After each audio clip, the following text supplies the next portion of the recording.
Hi, happy Hey, Wednesday. Yay, we're so excited to be here with you guys. And thank you so much for pressing play and watching the mantra motivation for this week. I am so excited for you guys to meet Callie. She's going to kick it off and introduce herself. So take it away, girl. hey, I'm so glad to be here. And I'm glad that we're finding ways to connect even when we can't be together in person. I am Callie, AKA the Reverend Callie SWANLUND, meaning that I am an Episcopal priest. There's the sign of my priesthood right here. I'm not your typical Episcopal priest, obviously, but I like to say I am a mama, a priest, a creator, and a lover. So first and foremost, I'm a mama to a 9-year-old and 6-year-old who give me great joy and delight each day. And we're getting a lot more time together lately. Oh, yeah. um, I'm an I'm an Episcopal priest, half time at a congregation, and half time I'm a priestpreneur. I'm creating my own business and ministry. And I am a creator because I think that everyone has creative gifts, even when people say, no, I don't have a creative bone in my body. Um, That. I think we're all creative. So I'm trying to embrace my own identity as a creative soul. And I'm a lover. I'm a lover of those small delights in life, those things like crunchy leaves and the first snowfall, and the things that make you stop and say, wow, what Mhm. a cool life we're living. I love it. What that is so Yeah. beautiful. I'm with you in all aspects actually. So similar souls, that creator, mama, lover. I love that you shared that because it is those little details that you tune into in life. The way the pink, blossoms are flying through the wind right now. Like it's just a feeling. Mm, So I love that you shared that. yeah. So thank you for coming on and sharing with us. I would love for you to share that you haven't always been a priest. Yeah, so so I'm coming up on almost 10 years of ordained ministry in the Episcopal Church. We're ordained. We go through a long process and grad school for it. But uh, being a priest means different things to me, and it means getting to sit with people in the most sacred and vulnerable moments of their lives. And I feel like I've been doing that my whole lifetime, even before I was a priest. Mm-hmm. You get to sit with people in at their bedside when their loved one is dying. You get to go and bless babies right after they're born, and you get to be there for the daily moments in between of people's struggles and their joys. And I'm able to have uh, access to people's beautiful vulnerability. Yeah. Um, yeah, and that's who I am, and that is a big piece of who I feel like I'm created to be. It's so beautiful. Thank you. Yeah. It's hard to take a leap into something completely different that you know nothing really about, right? Your heart may be drawn to it, but having to learn and completely change the way your life is and career is moving is a difficult thing to do. So why don't you kick it off with Absolutely. your 2 word story for us all? Yeah, so I love this invitation. And my 2 word story is something that has guided me and that I've used to guide others. And it's the simple phrase, and yet. And if you can picture, it's like, and yet with an ellipsis after it. I love it. Um, yeah, Truly. so it Okay. is it is something you find in literature, in scripture, in lots of important works. It's used as a device to say there's still more to this story. Yeah.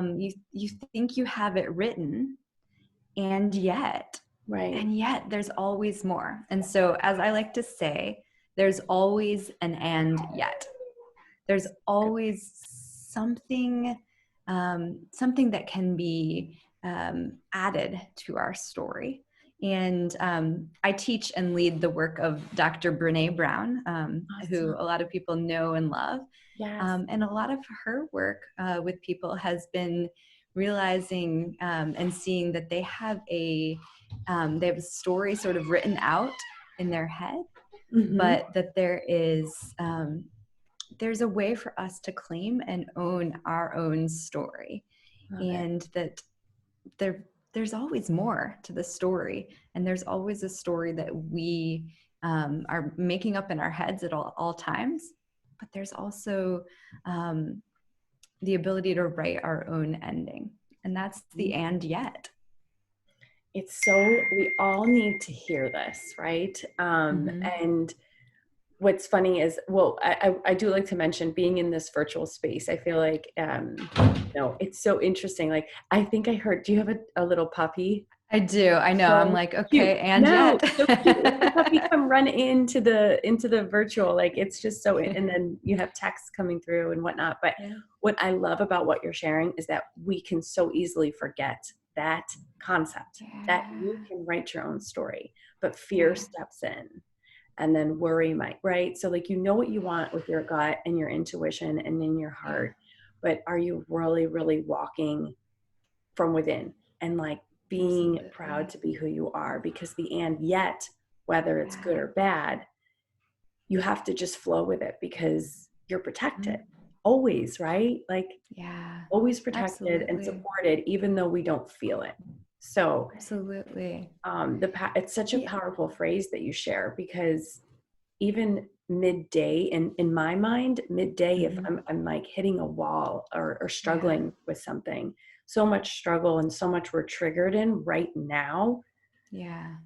I feel like just stop your mind. And the whole point of the mantra is that you repeat it to literally go down the path of, wait, my life, I have control of it. And yet, how do I want this to play out? Do I want to feel sad for the rest of the day today? Do I want to feel fearful? No, let me go down the road of, and yet I'm going to change the way I feel right now by going for a long walk, and then I'm going to be fresh.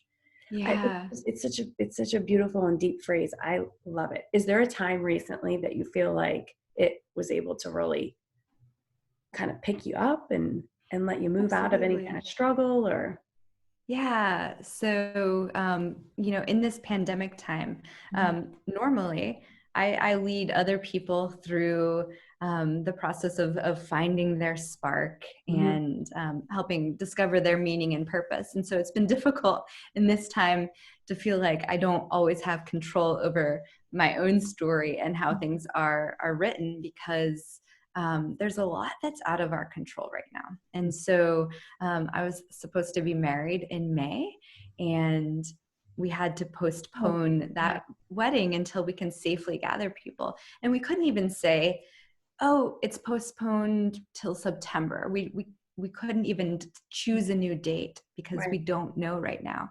And I had such a loss of control over my own story.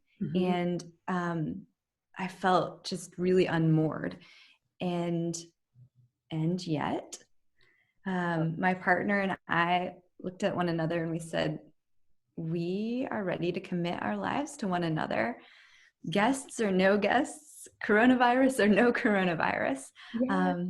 And so we're getting married next week in the midst of all of this, no guests, but we're going to get married. Our two kids and the two of us, and an officiant many, many feet away. And so we are finding our and yet in the midst of a time that feels scary and chaotic and new. Right. And yes, that is such a wonderful, beautiful example of like changing that mindset. Like you two came together to really go down a positive way of thinking rather than turning it into this like, woe is me, I can't believe this is happening to us, So it's like this, and yet did allow you the control to make a decision that worked for you guys, to feel supported and loved. And I'm so grateful for you coming on and sharing with all of us. I really, it's such a beautiful, beautiful phrase and mantra. And if you guys are watching, want to connect and do connect to it, by all means, try, grabbing a hold of it today or maybe tomorrow.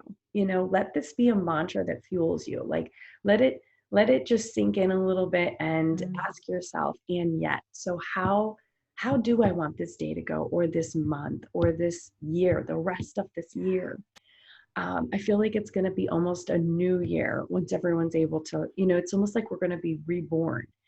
And it's so interesting. So you have the mantra. And Callie, thank you so, so, so, so, so much. I'll share, if you want to follow Callie and her mission and all that she's doing and the beautiful work that she shares, I will leave her information, in the caption here. So please follow.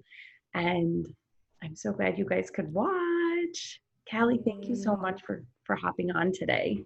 Thank you. Thank you for having me. And we're it's the cliche phrase of we're all in this together. But I really do think that if we find ways to connect with one another through this, we can remember that we're not alone. That's so important. So thank you. I love that. And I actually was thinking, it came to mind, we do see that hashtag all, which is so true. We are all in this. So many people have come together in a way that we never thought were possible. But what keeps coming to me is we got this together. So like being able to know that no matter what's going to happen, that we got this, all of us together. So absolutely. I love that you mentioned that. All right, everybody. Happy Wednesday. Thank you. Bye. I'll see you guys.